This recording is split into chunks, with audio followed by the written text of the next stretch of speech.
11 octobre 2023. Introduction. Plusieurs ayant entrepris de composer un récit des événements qui se sont accomplis parmi nous, suivant ce que nous ont transmis ceux qui ont été des témoins oculaires dès le commencement et sont devenus des ministres de la parole. Il m'a aussi semblé bon, après avoir fait des recherches exactes sur toutes ces choses depuis leur origine, de te les exposer par écrit d'une manière suivie, excellent Théophile, afin que tu reconnaisses la certitude des enseignements que tu as reçus.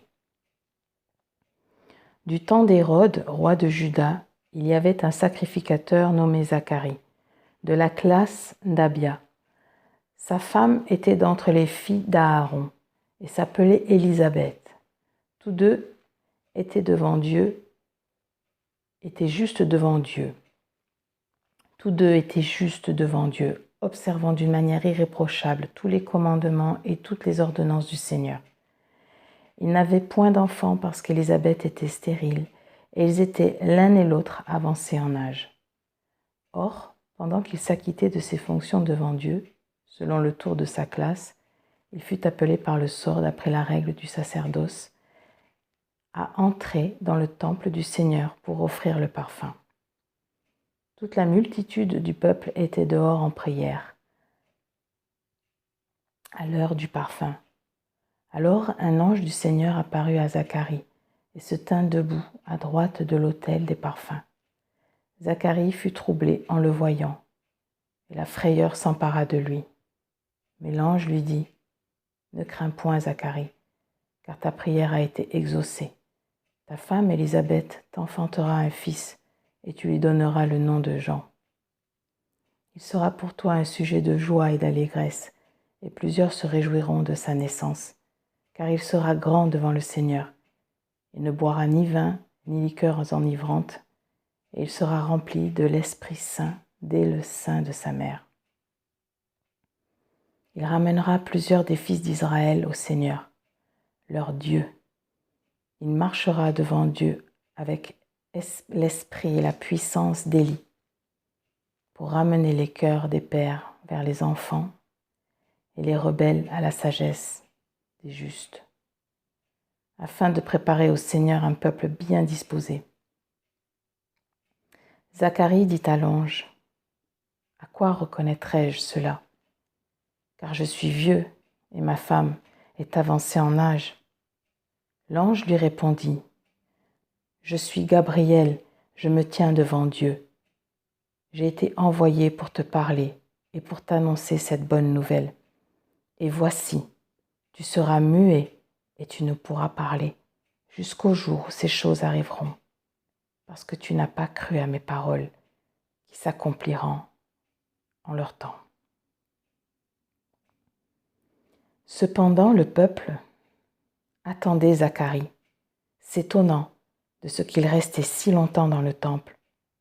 Quand il sortit, il ne put leur parler, et ils comprirent qu'il avait eu une vision dans le temple. Il leur faisait des signes et il resta muet. Lorsque ces jours de service furent écoulés, il s'en alla chez lui. Quelque temps après, Élisabeth, sa femme, devint enceinte. Elle se cacha pendant 5 mois, disant : « C'est la grâce que le Seigneur m'a faite, quand il a jeté les yeux sur moi pour ôter mon opprobre parmi les hommes. » Au 6e mois, l'ange Gabriel fut envoyé par Dieu dans une ville de Galilée, appelée Nazareth, auprès d'une vierge fiancée à un homme de la maison de David nommé Joseph. Le nom de la vierge était Marie. L'ange entra chez elle et dit : « Je te salue, toi, à qui une grâce a été faite. Le Seigneur est avec toi. » Troublée par cette parole, Marie se demandait ce que pouvait signifier une telle salutation. L'ange lui dit : « Ne crains point, Marie, car tu as trouvé grâce devant Dieu. Et voici, tu deviendras enceinte, et tu enfanteras un fils, et tu lui donneras le nom de Jésus. Il sera grand, et sera appelé fils du Très-Haut, et le Seigneur Dieu lui donnera le trône de David, son père. Il régnera sur la maison de Jacob éternellement, et son règne n'aura point de fin. Marie dit à l'ange, « Comment cela se fera-t-il puisque je ne connais point d'homme ?» L'ange lui répondit, « Le Saint-Esprit viendra sur toi, et la puissance du Très-Haut te couvrira de son ombre. C'est pourquoi le saint enfant qui naîtra de toi sera appelé Fils de Dieu.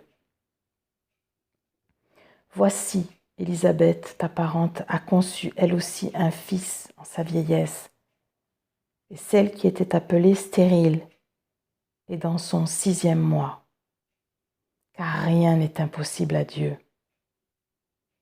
Marie dit, « Je suis la servante du Seigneur, qu'il me soit fait selon ta parole. » Et l'ange la quitta. Dans ce même temps, Marie se leva et s'en alla en hâte vers les montagnes dans une ville de Juda.